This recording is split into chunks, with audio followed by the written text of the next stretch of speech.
Bonjour à tous.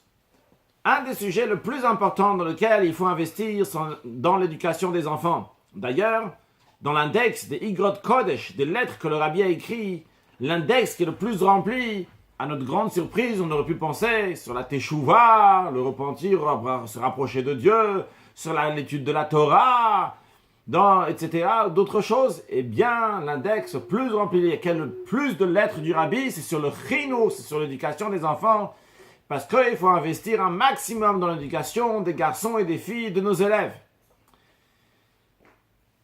Maintenant, comment il faut faire cette éducation? Est-ce que cette éducation doit être faite avec force, avec fermeté, ou bien avec gentillesse, ou peut-être avec les deux?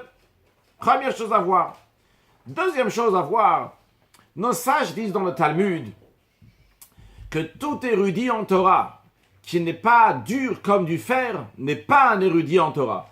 Et a priori, il faut comprendre qu'est-ce que ça veut dire qu'un érudit en Torah doit être dur comme du fer. C'est quoi cette histoire dur comme du fer? C'est quand quelqu'un il parle pendant le Kaddish, il faut le frapper, il faut le crier, il faut l'insulter. Bien si on voit quelqu'un qui profane le Shabbat, il faut être très dur avec lui comme du fer. Quelle est l'explication d'être dur comme du fer? Encore une chose, cette semaine, c'est la paracha de Vayechi. La paracha de Vayechi qui conclut le premier livre de la Torah, qui est le premier aussi dans son importance, et que d'ailleurs ce livre-là est appelé Sefer HaYashar, le livre des droits de Avraham, Yitzhak et Yaakov, des trois patriarches qui sont appelés droits. Et ce livre-là, on conclut donc avec la paracha de Vayechi Yaakov, la vie de Yaakov. Et les derniers mots, c'est Vayisem Ba'aron B'Mitzrayim, que Yosef, il est mort, fils de Yaakov, donc le fils du troisième des patriarches, Yosef, qui était le roi d'Égypte, vice-roi d'Égypte, est mort, et il a été mis dans un cercueil en Égypte. Et là, il y a tout le monde qui crie Chazak, Chazak, Venit, Chazak, Chazak, Chazak, c'est fort, c'est bien. Venit, Chazak, on va se renforcer. Quel rapport entre Vayisem Ba'aron B'Mitzrayim, entre être mis dans un cercueil en Égypte, avec le Chazak, Chazak, Venit, Chazak, avec cette force et ce renfort. Encore un quatrième point. La paracha de Vayechi est toujours liée avec Asara B'Tevet, le 10e jour du mois de Tevet, le jour que Nebuchadnezzar, le roi de Babel, Nabucodonosor, à l'époque du premier temple, a assiégé la ville de Yerushalayim. C'était donc le 10e jour du mois de Tevet. Il faut comprendre quel est le lien entre parachat Vayechi et la Asara B'Tevet, puisque les deux, le 10 Tevet, puisque les deux sont toujours liés ensemble. Une dernière, cinquième point, lorsque Dieu il a montré au prophète Yecheskel, qui était à Babylone, il était exilé déjà avant la destruction du premier temple, il se trouvait à Babylone, et Dieu lui a dit de préparer donc ce qui va se passer à Yerushalayim. Il lui a dit, dessine sur une pierre la ville de Yerushalayim, puis prends une poêle en fer, et mets-la entre toi et cette ville que tu as dessinée. C'est un signe que la ville de Yerushalayim va être, ça sera comme un mur en fer, donc signe que la ville de Yerushalayim va être assiégée. Alors il faut comprendre pourquoi Dieu a souligné particulièrement que la poêle doit être en fer, ça va être un mur qui est en fer. Pourquoi on souligne particulièrement ici le fer?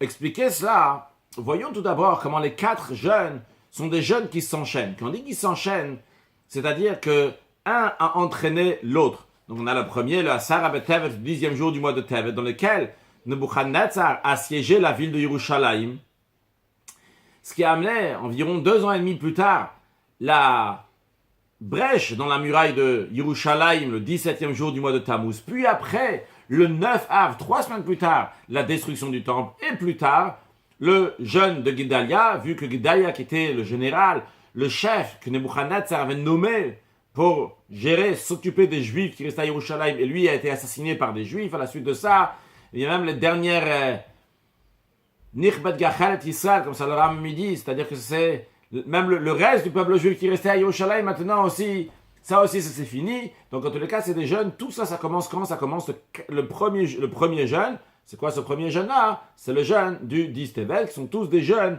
que les sages ont instaurés. Quand on dit les sages ici, donc c'était à l'époque des prophètes que ces 4 jeunes-là ont été instaurés. Et ces jeunes-là donc s'enchaînent, comme on a dit, les uns après les autres. vu que le premier jeûne, donc c'est le 10e jour du mois de Tevet, vu que c'est un début, dans le début, il y a plus que ce qu'il y a dans la suite, et même plus que ce qui arrive à la fin, à l'aboutissement. Il y a tout dans le début, il y a tout, il y a le concentré de tout ce qui va arriver après.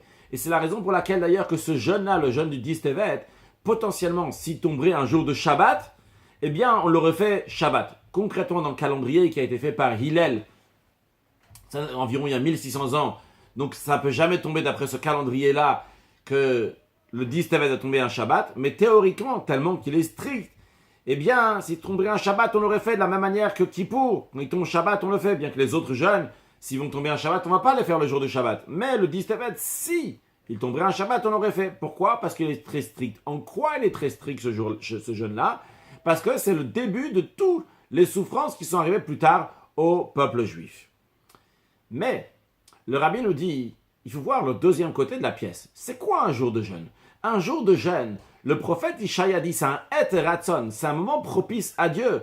Le Admour Azaken, le fondateur de la Chassidut Chabad, explique dans le Tanya, dans le Ger et Tshuva, il explique comment le jour de jeûne, c'est un jour de jeûne, c'est un moment extraordinaire, un moment propice pour s'attacher à Dieu par la Teshuvah, par le retour vers Dieu.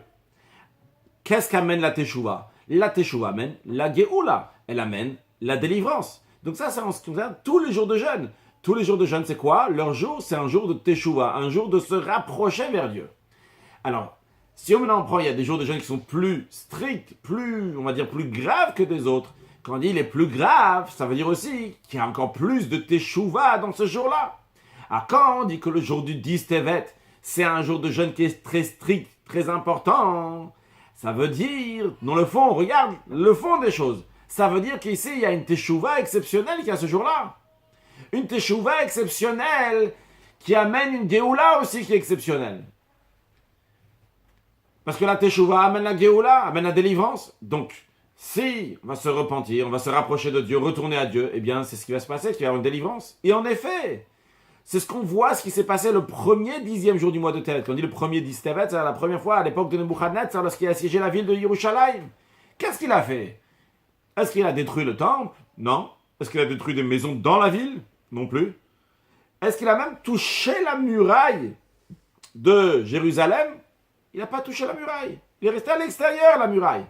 Vrai, le fait qu'on ne peut plus rentrer, sortir dans la ville, c'est quelque chose de mauvais, c'est pour ça qu'on jeûne. Mais il n'y a rien qui s'est passé encore sur la muraille et à plus forte raison dans la ville.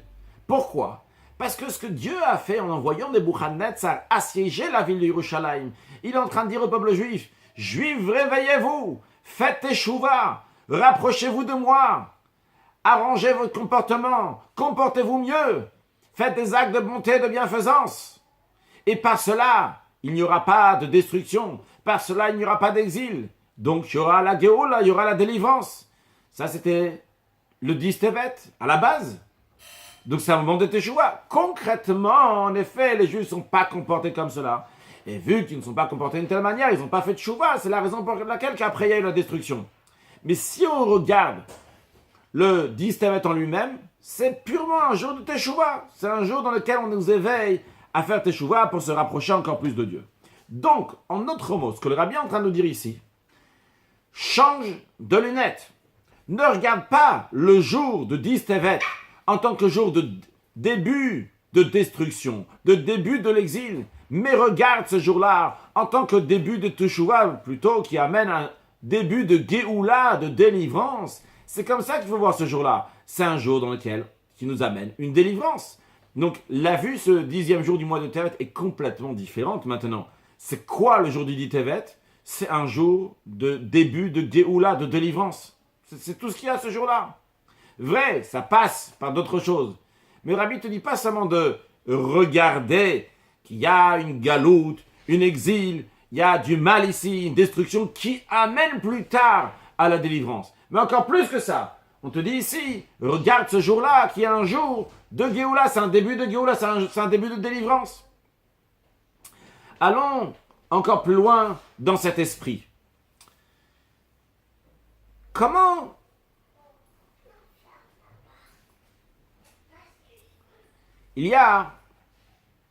Dieu a montré à Yecheskel la destruction du temple. Il lui a montré, on a dit, avec une poêle en fer, un mur de fer. Pourquoi spécialement le fer? En ce qui concerne le Mishkan, le tabernacle, que Dieu a demandé aux Juifs de construire en l'an 2449, après que les Juifs sont sortis d'Égypte, Dieu il a dit de mettre de l'or, de l'argent, de cuivre dans ce Mishkan. Mais Dieu n'a pas dit de mettre du fer, uniquement de l'or, de l'argent et du cuivre. Pourquoi il n'a pas dit du fer? Le Midrash nous dit, le fer n'est pas mentionné ici, parce que le fer fait référence à Édom, Édom qui a détruit le temple. Donc le barzel, on va employer ce mot-là pour la suite pour dire le mot fer, en hébreu ça se dit barzel. Le barzel est un signe de destruction. C'est la raison pour laquelle qu'il n'y avait pas dans le temple cette notion de barzel. Donc il y a une notion de destruction, qui est une notion qui est mauvaise, qui amène du mal. Et d'ailleurs, même qu'on a construit le temple, dans le temple même, on n'utilisait pas des marteaux, des haches, des choses qui sont faites avec du fer, pour casser des pierres ou quoi que ce soit. C'était fait à l'extérieur du temple, mais pas dans le temple. Dans le temple, on n'a pas entendu, au moment de la construction du temple, du fer. Le fer n'est pas accessible pour les objets qu'il y a dans le temple, pour les objets de manière plus précise, dans la construction du temple, ou bien sur la construction sur les murs, sur les parterres, etc. Pas de fer qui va travailler là-bas. Pourquoi? Parce que le fer, ça représente du négatif. Bien. Maintenant, comment on arrange? Chaque chose a son côté aussi positif. Le rabbi dit justement comment on arrange le fer du côté négatif. Ça, c'est grâce au fer qui est positif.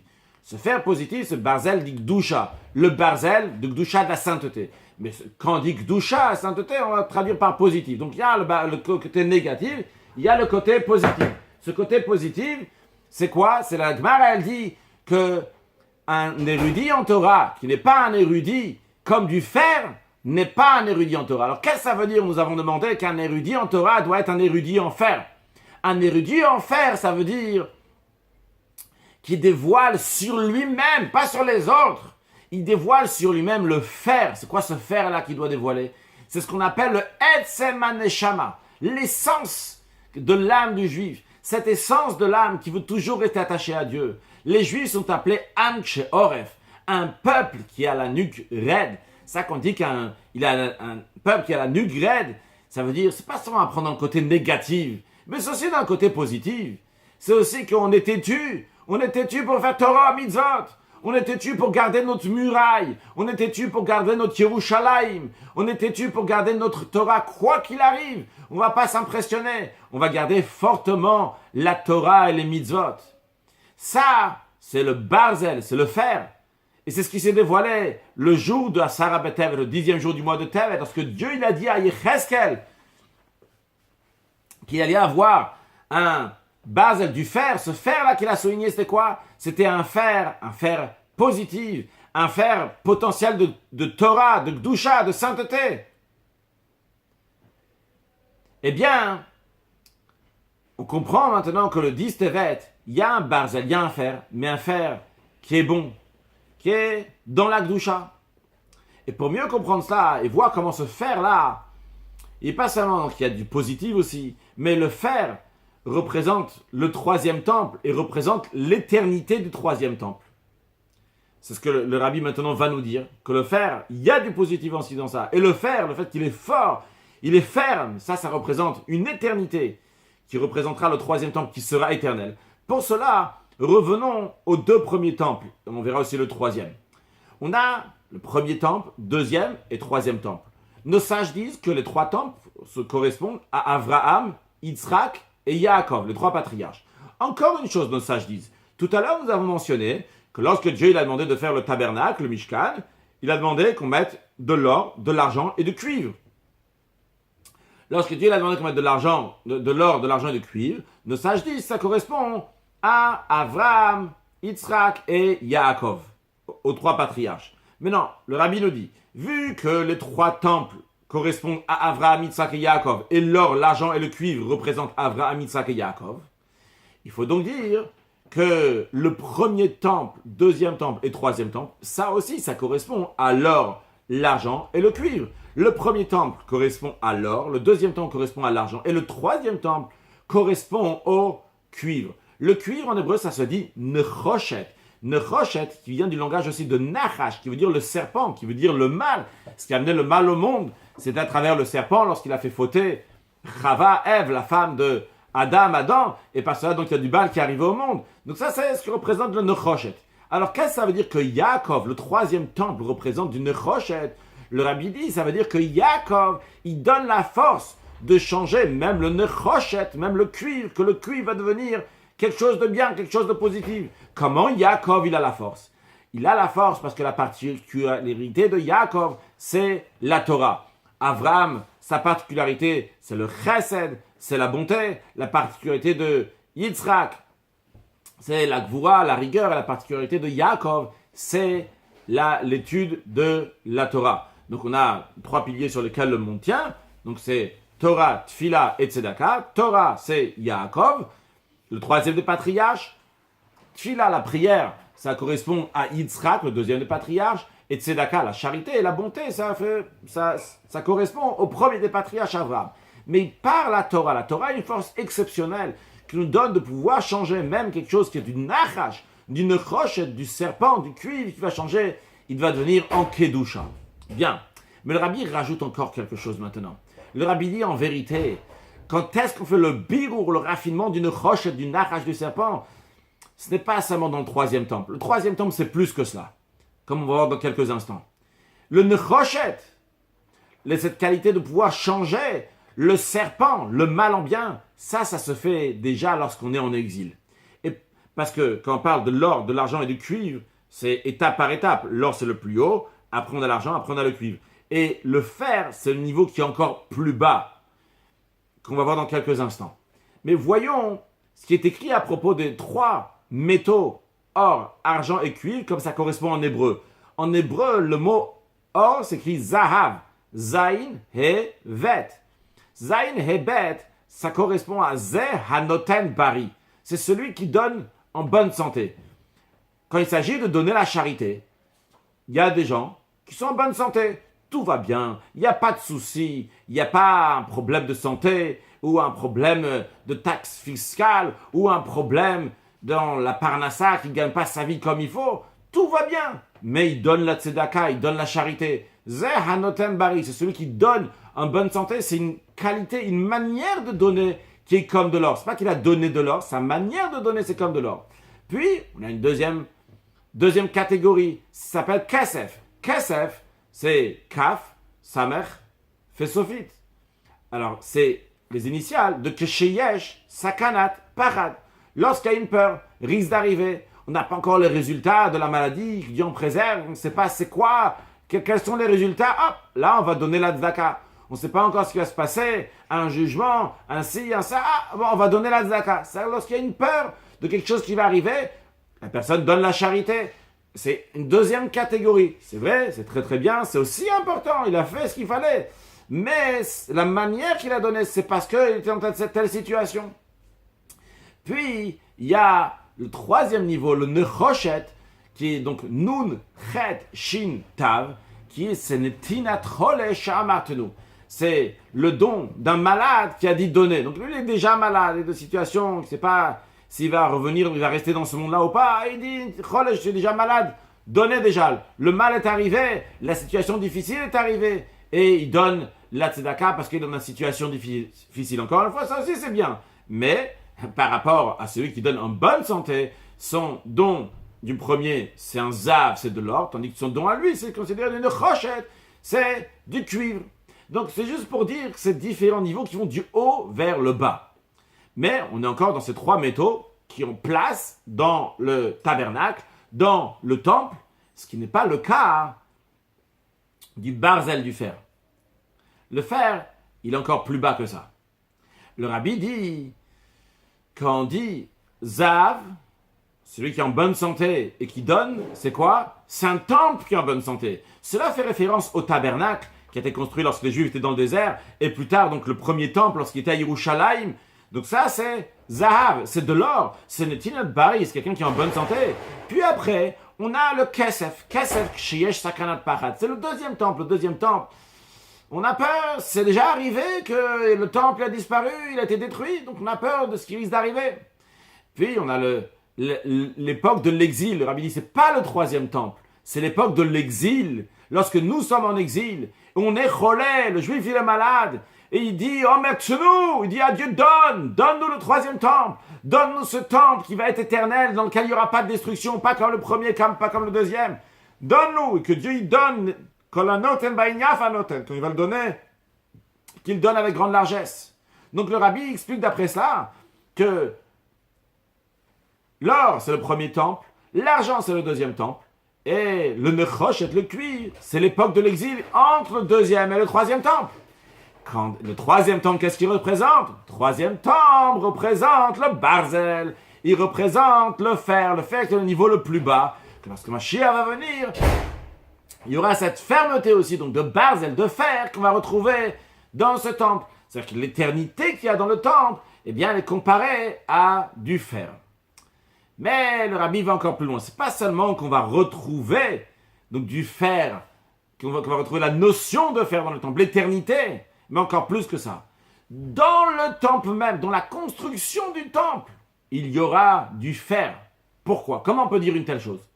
Eh bien, tout simplement, la raison pourquoi il n'y avait pas de fer dans le premier et deuxième temple, c'est pourquoi? C'est parce que ça représente la destruction.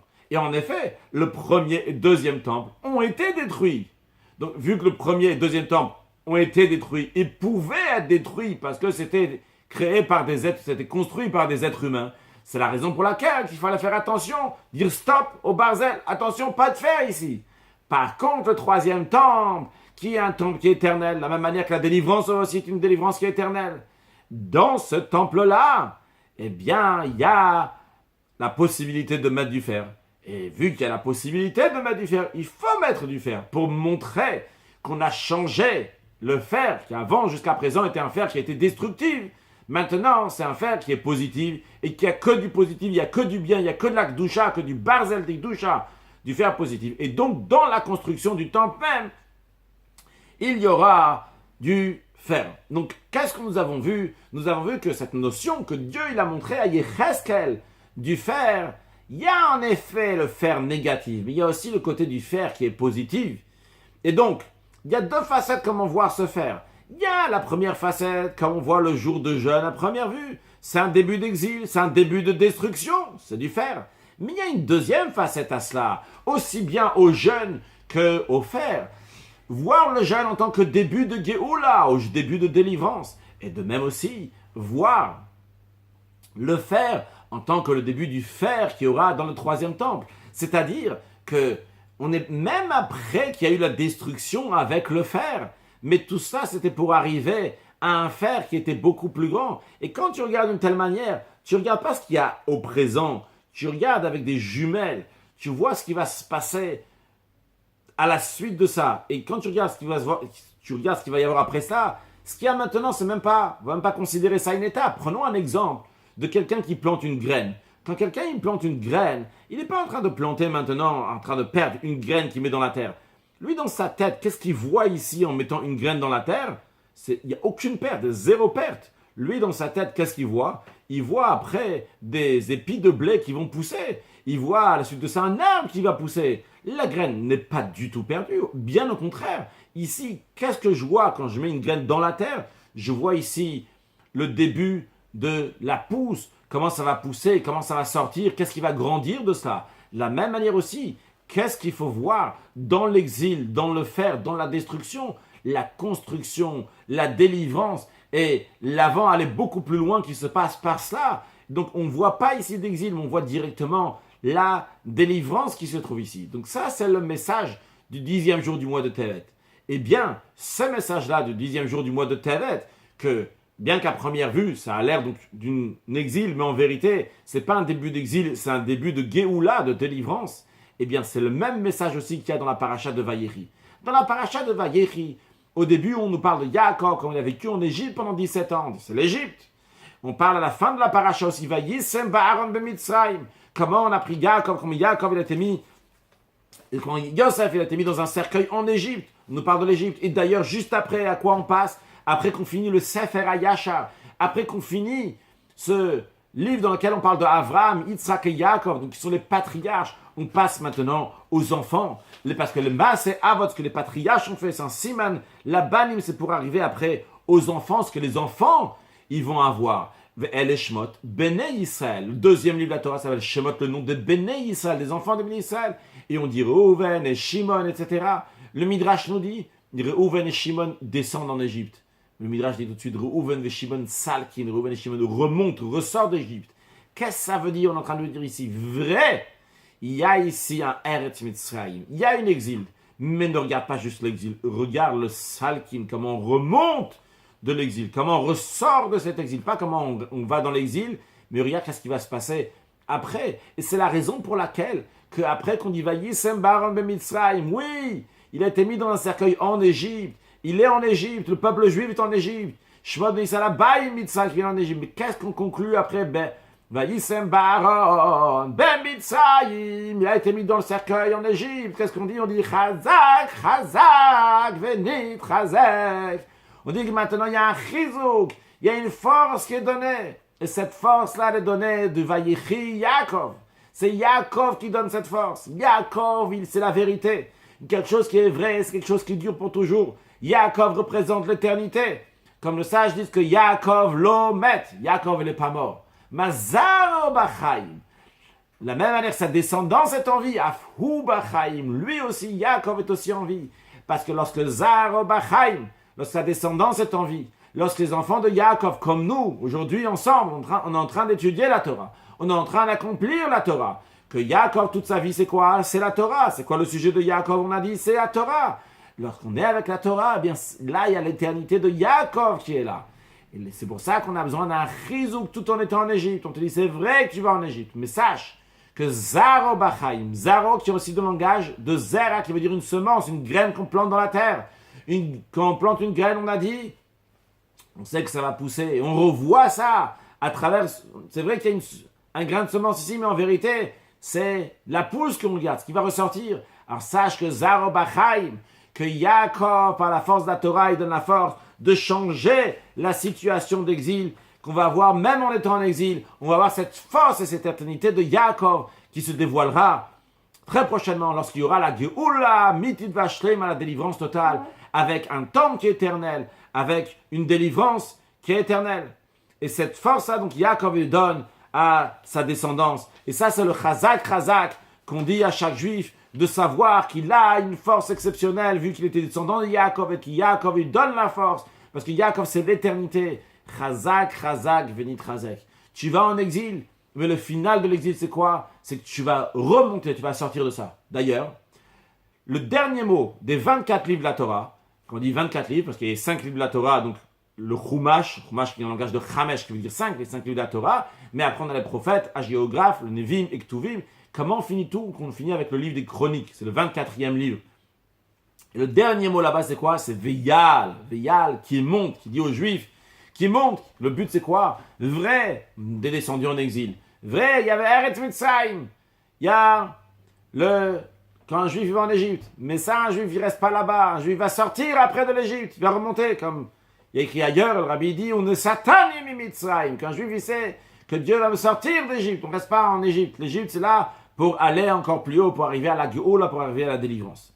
Donc, basé sur tout cela, on a déjà donc compris en ce qui concerne qu'est-ce que ça veut dire. La deuxième question qu'on a vous demandé, qu'est-ce que ça veut dire qu'un érudit en Torah doit être un dur comme du fer? Ça veut dire que c'est dévoiler le Etzem HaNeshama, l'essence de l'âme, pas sur les autres, dur comme du fer sur les autres, mais dur du fer avec soi-même, un têtu pour soi-même. On a compris aussi pourquoi à la fin de Parashat Vayechi, après qu'on dit que Yosef a été mis en Égypte, dans le cercueil en Égypte. On dit Chazak, venit Chazak, parce qu'on nous dit on a besoin d'un renfort, d'être encore plus fort dans les sujets de Torah et de Mitzvot. Et on a cette force-là par le Vayechi Yaakov pour pouvoir passer cet exil et pour voir dans l'exil même comment Zaro, le Zera, la graine en vérité, c'est pour quelque chose qui va pousser après.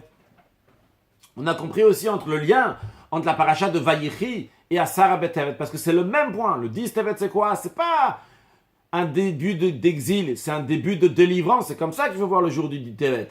De la même manière aussi, le Vayechi Yaakov, le fait que Yaakov il est en Égypte, et sa descendance va en Égypte, Qu'est-ce qu'il faut voir là-bas? Il ne faut pas voir donc le début d'un exil, mais il faut voir le début d'une délivrance. On a compris aussi pourquoi, lorsque Dieu il a montré à Yecheskel le siège sur la ville de Yerushalayim, il a dit, mets une poêle en fer, ça va être un mur en fer, parce que le fer, ça représente aussi bien la destruction, mais aussi et surtout ce que Rabbi souligne ici, pas le sens de destruction, mais la construction positive du fer. Donc il y aura dans le troisième temple, donc vrai, la destruction a été faite par le fer, c'est lié avec le fer, mais surtout ce qu'on me souligne ici, le barzel positif.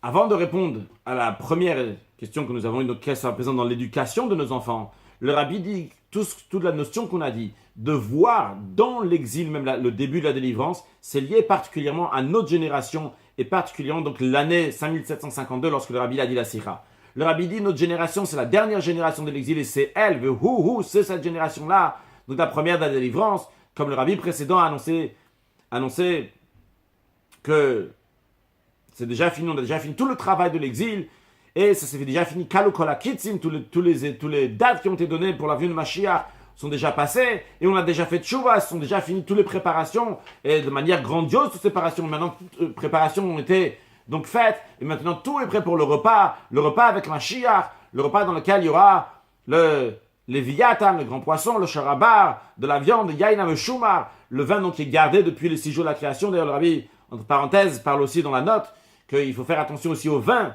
Le vin soit gardé, que ça n'a pas été touché par un non-juif. Donc du vin, quand on parle de vin qu'on a aujourd'hui en exil, pas du yaïna meshumar, seulement du vin qui a été gardé par Dieu pour le repas, mais aussi le yaïna meshumar que nous gardons.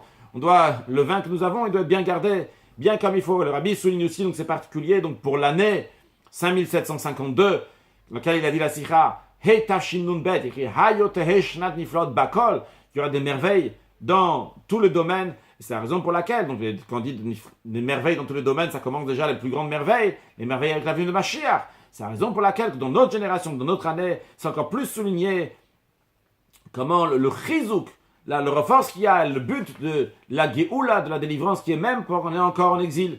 Et à plus forte raison, après tout ce qu'on a fait donc, pendant l'exil, et donc de manière que tout de suite on va voir concrètement qu'à la place que Yerushalayim est assiégé, mais à la place il y aura exactement le contraire.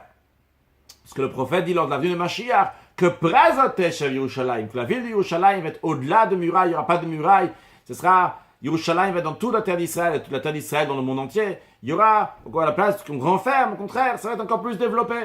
Et deuxièmement, que à la place qu'on a du fer négatif, donc qui est lié avec la destruction, on va avoir la perfection du fer, donc dans la construction du troisième temple.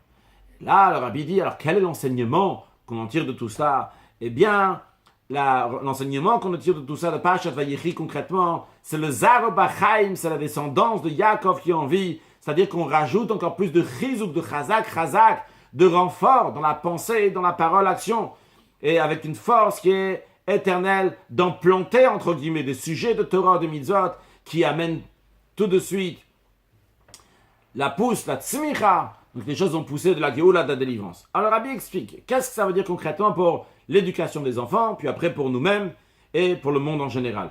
Premièrement, en ce qui concerne l'éducation des enfants, eh bien, le Rabbi dit qu'il faut encore un plus grand chizouk, un plus grand chazak dans l'éducation des garçons et des filles. Et quand on dit des garçons et des filles, c'est aussi, pas seulement nos garçons, nos filles, mais aussi nos élèves. Comment on doit faire ça? Avec un tokef nitzri, avec une fermeté.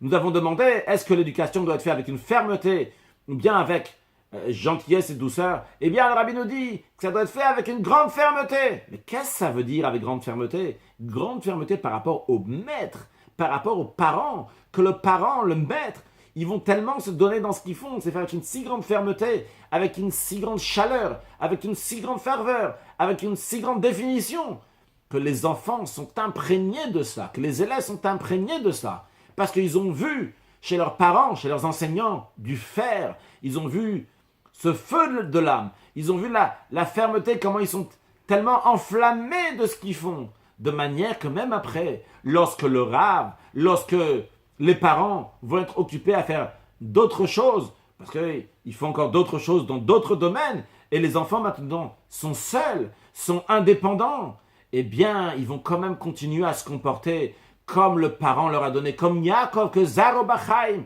sa descendance est en vie. Pourquoi sa descendance est en vie? Parce que chez Yaakov lui-même, il y avait une si grande ferveur, chaleur et définition dans la Torah et Mitzvot et fermeté comme du fer. Eh bien, ça, ce qui a fait que ses enfants, ça continue encore chez ses enfants. Et c'est ça l'éducation comme du fer, ça l'éducation avec une force. Ça veut dire une éducation avec fermeté pour nous-mêmes, nous, les enseignants, nous, les parents, avec une fermeté. Évidemment, lorsqu'il s'agit de transmettre ça aux enfants, doit être avec la plus grande douceur, avec la plus grande attention qu'il faut pour l'enfant, comment il va prendre les choses, mais lui donner. Et tout d'abord, c'est quand nous, on est un exemple vivant. Lorsqu'on est un exemple de vivre la Torah Mitzvot, eh bien à ce moment-là, ça passe chez les enfants. Les enfants le prennent, ça passe chez le conjoint, ça passe chez la famille, ça passe chez l'entourage. Pourquoi? Tout simplement, tu es une image, tu es un exemple, comment il faut se comporter. Parce que envers toi-même, tu dévoiles ton Etzem Haneshama, comment tu es têtu, le Maliuta, positivement, pas pour écraser les autres, pour faire tout ce que tu dois faire. Et quand tu vas transmettre aux autres, c'est tellement agréable qu'eux aussi vont le faire. Ils vont voir, voilà, c'est quelqu'un de vrai qui est en train de parler. Ça ce qui concerne donc l'éducation.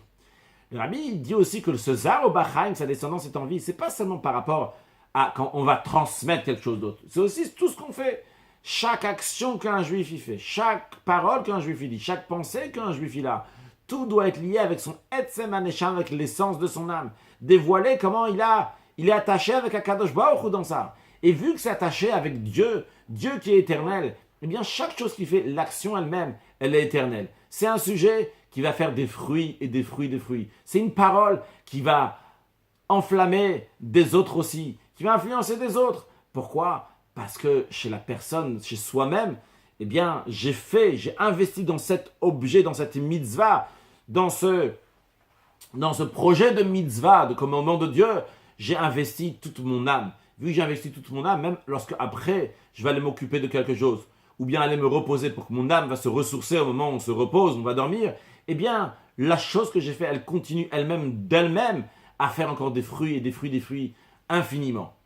Et encore un troisième point essentiel, que ça qu'on va rajouter dans l'étude de la Torah et des mitzvot, eh bien, ça va être la chose qui va faire pencher la balance du bon côté. Comme on sait ce que Maïmonide, le Rambam, dit, que chacun de nous doit voir soi-même et le monde entier comme une balance. Il y a un côté, il y a l'autre côté. Et lorsque on se comporte bien comme il faut, eh bien, on fait pencher la balance du monde entier. Et par cela, on amène une délivrance dans le monde entier, pour tout le monde, donc pas seulement pour nous-mêmes, mais au monde entier qui profite de cela. Alors que Dieu fasse que juste on va prendre des résolutions dans cela. Et on a compris aussi maintenant, donc, en ce qui concerne l'éducation des enfants, comment cette éducation doit être avec fermeté pour les parents, pour les enseignants, et transmettre avec douceur aux enfants. Bien pas par cela, on va pouvoir amener la Géoula, juste le fait même qu'on prend une résolution dans cela. Et d'ailleurs, le Rabbi souligne aussi dans cette sikha que pour faire toutes ces belles choses-là, il faut avoir la hitkashut et le bitul, l'attachement et la soumission au Nasiador, au chef de la génération, donc au Rabbi de la génération. Et que Dieu fasse qu'il va tous nous ramasser de partout où on est. Et comme il y a écrit que Dieu va prendre par la main, entre guillemets, la main de chacun, va que chaque juif va être rassemblé. On va être rassemblé avec tous les synagogues et les lieux d'études qui sont en diaspora, qui vont tous aller en Eretz Israël, à Yerushalayim, et de même aussi les maisons de chacun de nous, qui sont devenues imprégnées de Torah, de Mitzvot, de Tzedaka, avec toute l'or, l'argent que nous avons, tout va aller en Eretz Israël, que chacun puisse montrer du doigt, voici ici il y a Mashiach Tzidkeinu, voici ici il y a le Nessi de Reinu, chef de la génération, et voici notre Dieu, auquel nous avons entendu, et voici la table qui est prête pour le repas, avec le Leviathan, le Shorabar, le Yain HaMeshuma, dans lequel à la fin de ce repas, il y aura David Ameler qui va faire le Zimoun, et d'ailleurs, le jour de Shabbat, donc le moment où le Rabbi dit la Sikha, donc c'est lié avec Yom Shikulo Shabbat Umnucha Lechayol Amim, un jour de repos à la vie éternelle, donc qui est lié avec la venue de Mashiach, et le repas qui est après Shabbat, donc après Shabbat, donc ça va être le 15 Tevet cette année, donc c'est 1752, lorsqu'Abi Yassicha aussi cette année c'est 1779, 2018, ça va être donc Motsai Shabbat, à la fin de Shabbat, c'est le 15e jour du mois de Tevet, donc qui représente la perfection du mois de Tevet, donc il faut faire un Melav Malka avec le repas qu'on fait à la sortie de Shabbat, tous les Shabbats, tous les samedis soirs, ceux qui ne font pas encore, c'est vraiment très important de le faire, ça s'appelle Soudat de David Malka Meshicha, le repas de David, roi Mashiach, et donc quand ça tombe en plus le 15e jour du mois, que le 15e jour du mois c'est la plénitude de la lune, eh bien le faire avec grande largesse, Alors que Dieu fasse qu'on voit toutes ces choses-là, on voit le David Malka Meshicha, la venue de Mashiach, tous ensemble on va aller à Yerushalayim, Ira Kodesh, dans le 3e temple, très prochainement avec la venue de Mashiach, et dans les derniers instants de l'exil, on réussisse, on développe encore plus le Zaro Bachaim, la descendance qui est en vie, dans ce qu'on fait, dans l'éducation de nos enfants, de nos garçons et de nos filles, de nos élèves, avec une très grande réussite, avec une bonne parnassa, dans la joie, le bonheur, une excellente santé, et qu'on voit puis Mashiach très prochainement. Chazak, Chazak, venez, Chazak. Excellente journée.